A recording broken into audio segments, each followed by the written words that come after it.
सुधाकर बडगुजरांच्या भाजप प्रवेशाबाबत प्रदेशाध्यक्षच अंधारात असल्याचं दिसतंय। बडगुजरांच्या प्रवेशासंबंधी मला माहिती नाही असं चंद्रशेखर बावनकुळेंनी म्हटलंय। स्थानिक नेत्यांच्या एकमताशिवाय प्रवेश होत नाहीत असंही त्यांनी नमूद केलंय। प्रवेशावेळी नेते आमदार खासदारांचं एकमत आम्ही पाहतो असं ते म्हणाले। विधानसभा निवडणुकीला 6 महिने झालेत। 6 महिन्यांपूर्वीच विरोधात लढल्यामुळे प्रवेशाला विरोधाची भावना असल्याचं चंद्रशेखर बावनकुळेंनी सांगितलंय।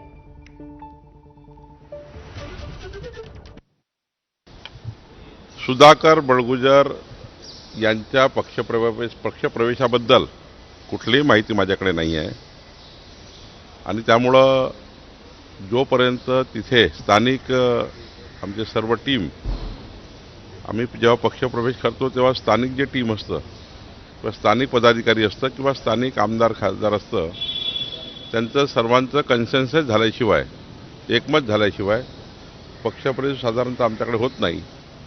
सुधाकर बडगुजरच्या पक्षप्रवेशाबद्दल मला कुठलीही माहिती नाही। स्थानिक नाशिकच्या पदाधिकाऱ्यांचा काही विरोध या पक्षप्रवेशाला आहे आणि कारण निवडणुकीच्या राजकारणामध्ये जेव्हा आपण एकामेकाविरुद्ध लढतो आणि आता निवडणुकीला केवळ 6 महिने झाले आहे त्यामुळं साधारण एक विरोधाची भावना असतं आणि त्यामुळे साधारण नाशिकमध्ये थोडा विरोध आहे।